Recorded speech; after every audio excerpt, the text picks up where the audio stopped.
Assalamualaikum warahmatullahi wabarakatuh. Hai teman-teman. Perkenalkan, nama saya Ahmad Bahrul Anwar. Saya dari kelas 1A Program Studi Komunikasi Penyiaran Islam Universitas Islam Said Ali Rahmatullah Tulungagung. Video ini saya buat bertujuan untuk memenuhi tugas ujian tengah semester mata kuliah dasar ilmu komunikasi. Video ini berisi tentang mind mapping materi dasar ilmu komunikasi pada semester 1 ini. Langsung saja tanpa berlama-lama, mari kita simak videonya.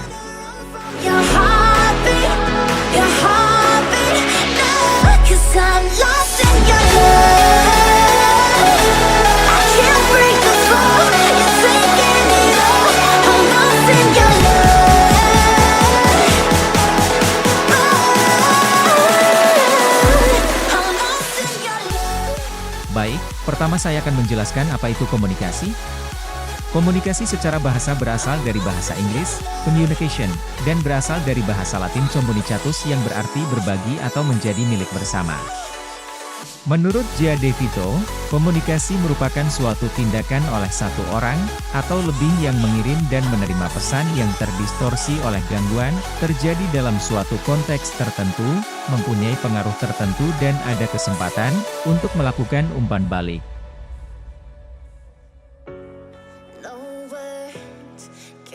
Selanjutnya ialah unsur-unsur yang ada dalam komunikasi. Yang pertama ialah komunikator yang bisa disebut dengan encoder atau subjek atau pemberi informasi. Yang kedua ialah komunikan atau yang dinamakan objek atau penerima pesan. Yang ketiga ialah pesan yang disampaikan, yang keempat yaitu media. Contohnya seperti media sosial yang sangat berfungsi pada era sekarang. Yang kelima ialah efek dari komunikasi tersebut, seperti halnya timbal balik penerima pesan atas informasi yang diterimanya.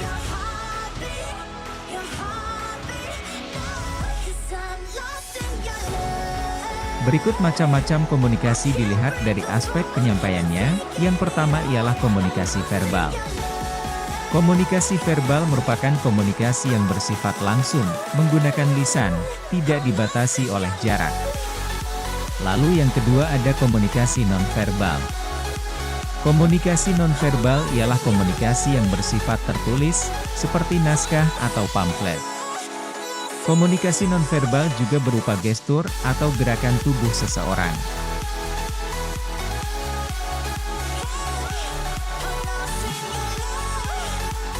Lanjut, membahas tentang fungsi komunikasi.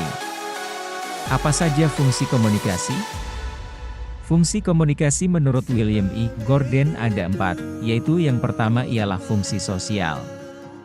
Yang kedua fungsi instrumental. Yang ketiga ialah fungsi ekspresif. Dan yang keempat ialah fungsi ritual.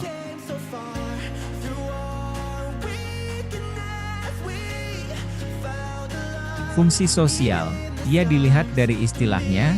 Fungsi ini tentunya berkaitan langsung halayak umum. Berikut fungsi sosial ialah pembentukan konsep diri, pernyataan eksistensi diri, untuk kelangsungan hidup, memupuk hubungan, dan memperoleh kebahagiaan. Beralih ke fungsi instrumental, fungsi ini bersifat persuasif atau menarik perhatian audien. Di sini pembicara menginginkan pendengarnya mempercayai bahwa fakta atau informasi yang disampaikannya akurat dan layak untuk diketahui.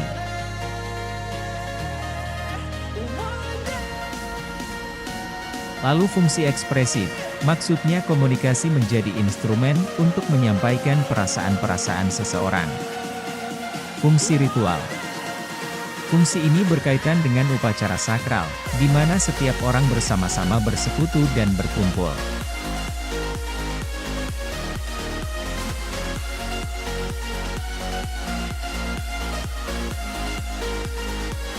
Berikut prinsip-prinsip komunikasi.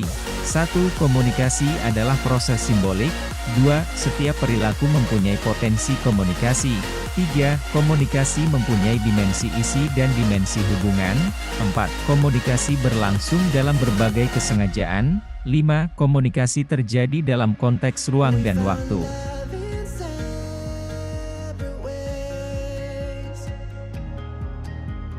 Heartbreak is a wild 6. Komunikasi melibatkan prediksi peserta komunikasi. 7. Komunikasi bersifat sistematik. 8. Semakin mirip latar belakang sosial budaya, semakin efektif komunikasi. 9. Komunikasi bersifat non-sekuensial. 10. Komunikasi bersifat prosesual, dinamis, dan transaksional.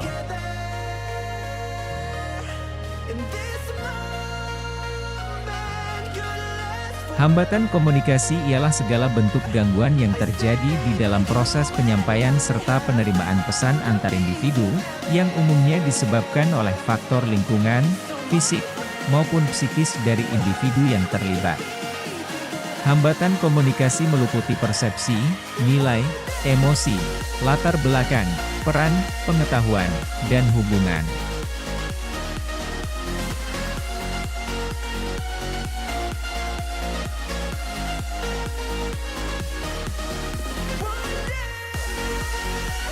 Apa yang kalian ketahui tentang persepsi komunikasi?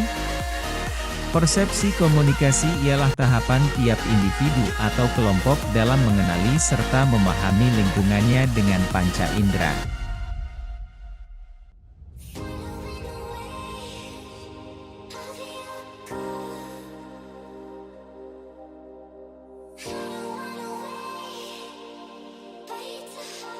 Persepsi juga menjadi inti komunikasi. Mengapa demikian?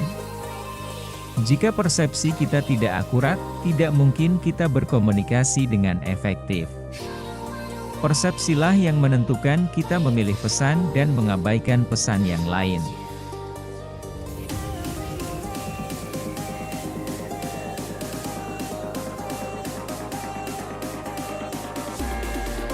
Lanjut kita ke pembahasan terakhir, yaitu sejarah komunikasi. Asal-usul ilmu komunikasi itu sendiri sebenarnya tampil pada zaman Yunani kuno yang digagas oleh Aristoteles. Dalam gagasan tersebut ia menyebutkan bahwa di dalam komunikasi itu terdapat komunikator, pesan dan penerima.